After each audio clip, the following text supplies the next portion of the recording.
Hey everybody, I'm Chef Todd and welcome to Under the Apple Tree, where I build, grow, and of course cook my way towards a handmade life. Tagine is a Moroccan dish full of flavor and possibilities. Curry, turmeric, ginger, and garlic make an excellent aromatic base. Today we're using sweet potatoes, chickpeas, and kale for the body, but lamb, beef, squash, virtually anything could be used. So sit back and enjoy a culinary adventure to North Africa. So here we are back in the kitchen. We're going to play with Moroccan tagine. It's really become one of my staples at the school and at home. Really fun stew. It's kind of replaced chili in our house.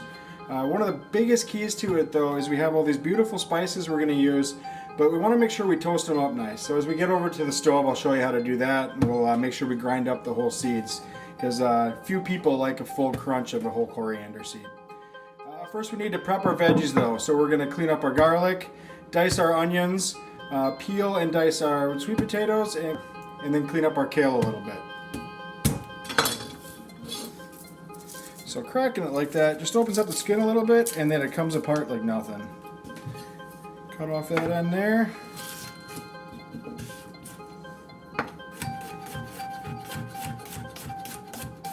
And just some thin slices one way and then the other. Take care of an onion here. Obviously we want the skin off of that.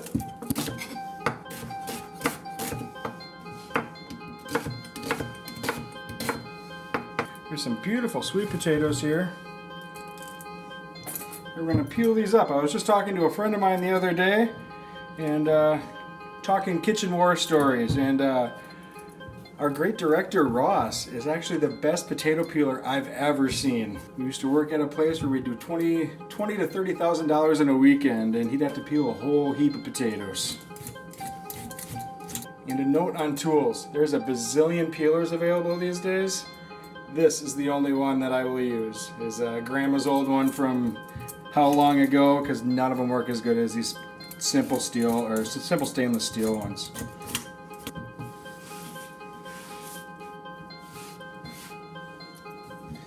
And then you can dice this up any way you choose. Easiest is just cut the whole thing in half and then a couple strips out of it.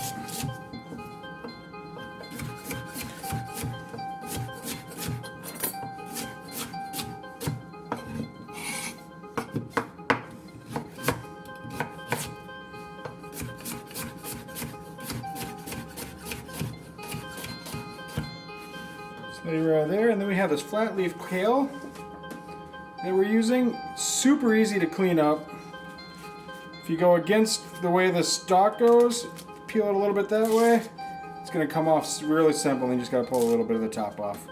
As long as your stalk's only about that thin, if you're fine to eat it. Once it starts getting thick, you want to make sure you discard that. And then we just need to cut our parsley up a little bit, and we'll head over to the stove.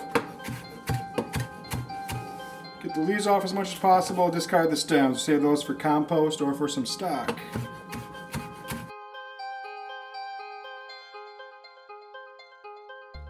I'm using a large pan, just so I have enough room to get everything in there. You want to make sure you're able to cover it too. You want to try to preserve the juices in this recipe.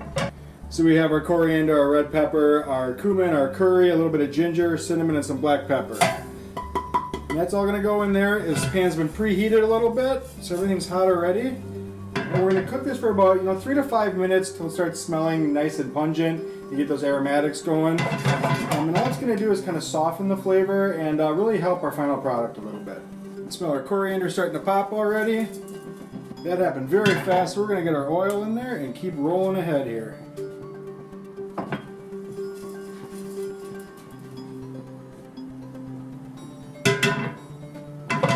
So our oil's in there. Like I said, we cut everything, leave it on this cutting board. Makes it easy to transfer stuff over. So we're going to put our onions in there first.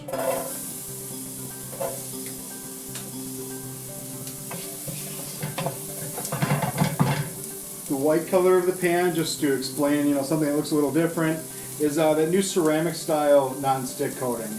Really, really nice to use. Healthier than the old Teflon coating is. And in my experience, absolutely nothing sticks to these ceramic pans. Oh, we've softened our onions there. We're going to put our garlic in.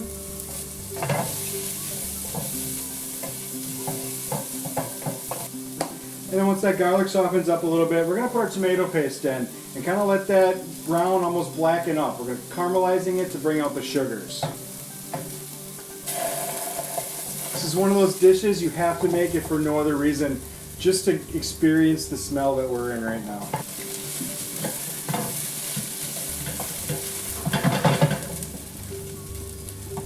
So you can see now we have some nice color in there. If you could smell this, you could tell even by smell that we're really starting to get where we need to be. So I'm going to pour just a little bit of, I'm using vegetable stock. You could use water or chicken stock, whatever you really choose. I'm going to put a little bit in here just to kind of deglaze and take those, and we talked about this before, our bits of fond, which are kind of that cornerstone for us. Scrape all that stuff off the bottom. Again, this non-stick pan makes that a super easy process.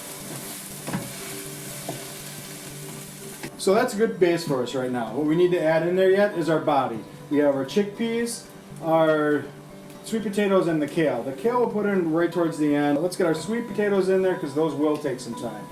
And that's good. What I'm going to do now is sweet potatoes are in there. They're getting warm. We're going to add the chickpeas, add the rest of the stock, and let this thing simmer for a little bit.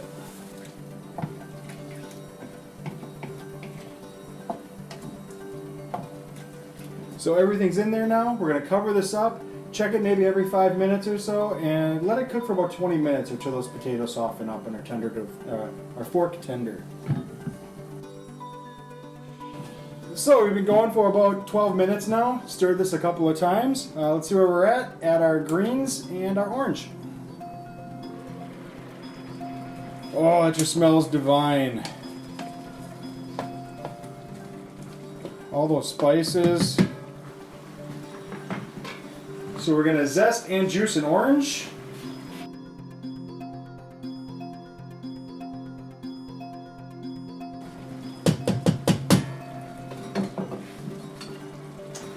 So then we just cut that orange in half. Squeeze that juice in here. Lemon juice would work too, or lime juice if you prefer. With fall, I really hang towards oranges a lot.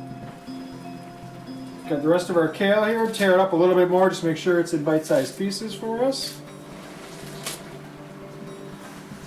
And then our last thing is the parsley here.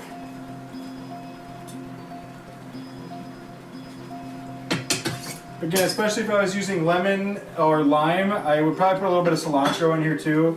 A touch of mint is usually not bad, especially if you have meat in it. It kind of balances that muttoniness of the lamb if you're doing a lamb tagine. So let's stir that stuff in there. Cover this up again, another 5 minutes maybe, and we should be good to go.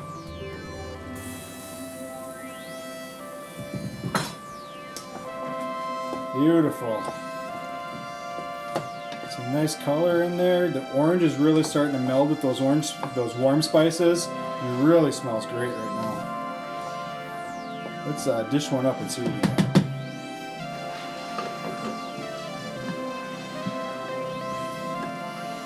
Oh, I can't tell you enough how good this smells. Let's see what we got here.